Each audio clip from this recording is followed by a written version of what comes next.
Greetings, folks. Sealer here. Another update from the World of Warships development blog. This was posted today, Monday, July 13th. These are planned balance changes to a handful of ships for 097, and the regular disclaimer of that these are subject to change or being canceled or whatever is the norm. But usually by the time that they've announced these, Wargaming is pretty well set to move ahead with them.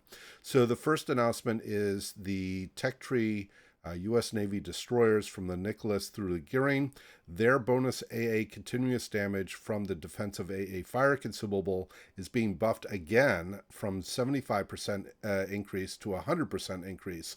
So in 096, Wargaming buffed this already from a plus 50% increase in damage from defensive AA fire to plus 75%.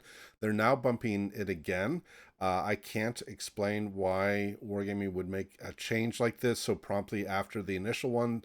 I can only surmise that they had in mind that they would go to 100%, and they wanted to see how things would fare out in the public servers, in the live servers before going all the way to 100%.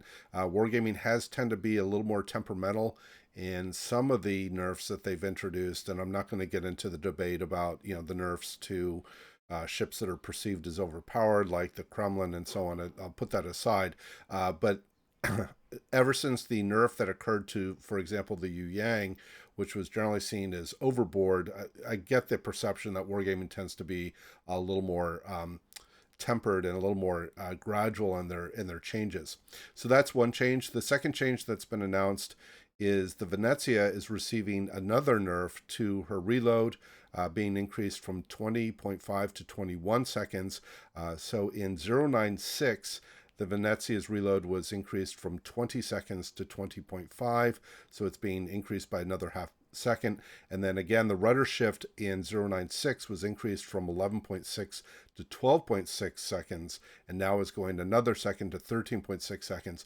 Now, again, I think this might be that Wargaming has a particular target in mind, and they sort of want to gradually move things up there to see if there's kind of a sweet spot based on the data that they're getting from the live servers. Now, I know for folks that are fans of the Venezia, this is probably not welcome news. I also know that there's some skepticism about these changes, that it kind of feels like Wargaming is reacting for the sake of reacting based on feedback and the anecdotes from the clan battle season. I know Flamu was quite critical of these changes. Now, I'm going to switch over to this is the WoW's numbers website that sort of tracks data for each user and for the different ships and so on. So this is a third-party website. And if we look, this is a breakdown of the tier 10 ships, or tier 10 cruisers, I should say, descending by average damage per game. At top, somewhat unsurprisingly, is the Stalingrad. The Petropavlovsk, which was just released in 096, is second highest, but the number of games played so far at 14,000 isn't a large enough sample to say this is overpowered. This is likely in the hands right now of more skilled players by and large, so they will tend to have higher average damage. But then the third in line is the Venezia. And the Venezia, its average damage is 87,000, which is substantially higher than many other ships, including things like the Hindenburg, the Zhao, even the Alexander Nevsky. And this is after the ship has been played 750,000 games. So the sample size here is pretty good. The win rate has pretty well normalized at 52%, although this is probably still a little tad high. Once you start seeing that the win rate averages are closer to 50%, then these data are probably a little more normalized. But we can tell based on the data set that the Venezia is indeed having a higher average damage than the other tier 10 ships. So it may be a combination of Wargaming reacting for the sake of reacting just because of all the noise that we got from the clan battle season. But there is some data, some objective data from the actual numbers from random battles to support the idea that the Venezia is perhaps too effective for its current in its current state. I have also seen comments on the Venezia about rather than increasing her reload, maybe reduce the efficacy of the SAP, which they did do in 096. They've now uh, widened the angles at which, excuse me, the SAP will bounce. There's also been discussion about maybe reducing the alpha on the SAP shells. It looks like Wargaming doesn't want to change the alpha.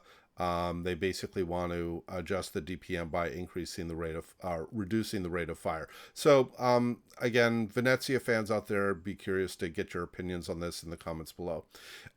The next update after the Venezia is the Jutland. Its main battery reload has been nerfed again from 4.3 to 4.5. I don't remember the exact sequence of changes, but I know the Jutland's gone through at least one and maybe two main battery reload nerfs in the last few months. I don't know why Wargaming keeps dialing this down. I just played through the Jutland to get to the Daring. I thought the Jutland was a really solid ship, but she's really more of a gunboat, and her torpedoes don't come up very promptly. So she is more reliant on being able to get into those knife fights at in caps with her hydro and her relatively good concealment and her good gun systems and her heel and so on. So I can only surmise that Wargaming sees the Jutland as being too effective relative to the other Tier 9 destroyers. That's the only guess I have. But again, I'm sure there are lots of fans of the Royal Navy destroyers that are probably not very happy with this change.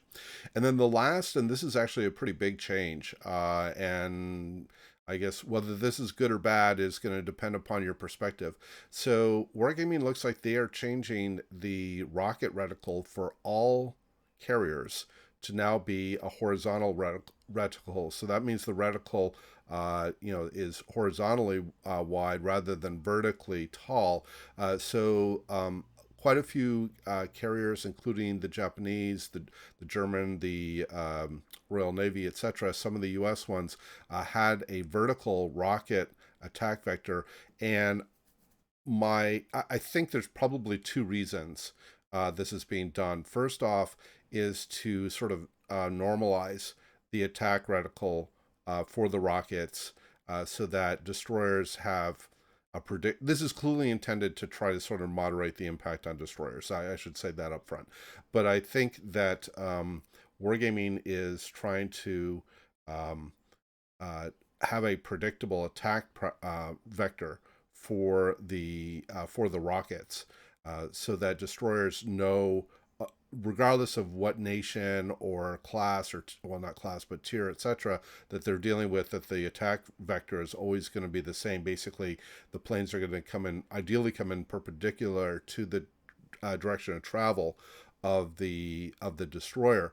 I also suspect that the vertical reticle that has historically existed on these ships has generally made those rocket attacks more effective. And I would like to hear from more regular carrier players than myself, because it's not uncommon with the vertical reticle, excuse me, that carrier players would either come in from behind, which sort of would be ideal, and line up with essentially firing on the bow of, or maybe slightly ahead of the bow of a destroyer, and have a high chance of being able to land the rockets, or a large number of rockets, on a destroyer. Whereas if the reticle is horizontal, like it will be now, a maneuvering destroyer may have a better chance of being able to avoid rockets. Now, so that might help moderate things for purposes of destroyers, where rockets have historically been very effective. Where I think this will be a downside is for surface ships, is when carriers are attacking battleships and cruisers, because I think this will mean that rocket attacks will become more more effective because they'll be able to land more rockets in the softer areas of the cruisers and battleships where these rockets tend to be most influential, set fires, actually do damage as opposed to shattering, and so on. So again, I'd like to hear from the regular carrier players on their opinions on that. So a number of changes that Wargaming has announced, again, planned for 097. These are currently in public testing. And again, like I said, by the time that Wargaming has got to this point of announcing them on the development blog, they're pretty well finalized unless they see something really egregious during the public testing cycle, which by this point they probably are decided isn't going to be too much of an issue. So in any case, that's the update for today, Sunday. Or I'm sorry, not Sunday, Monday, July 13th. Hope this information was useful. Again, always do check out the development blog. Lots of good information here that Wargaming posts with pretty good regularity, and it's the best and most reliable resource to see actual upcoming plan changes in the game. So thanks again for watching. We hope to see you out there in the virtual seas, and we wish you happy sailing.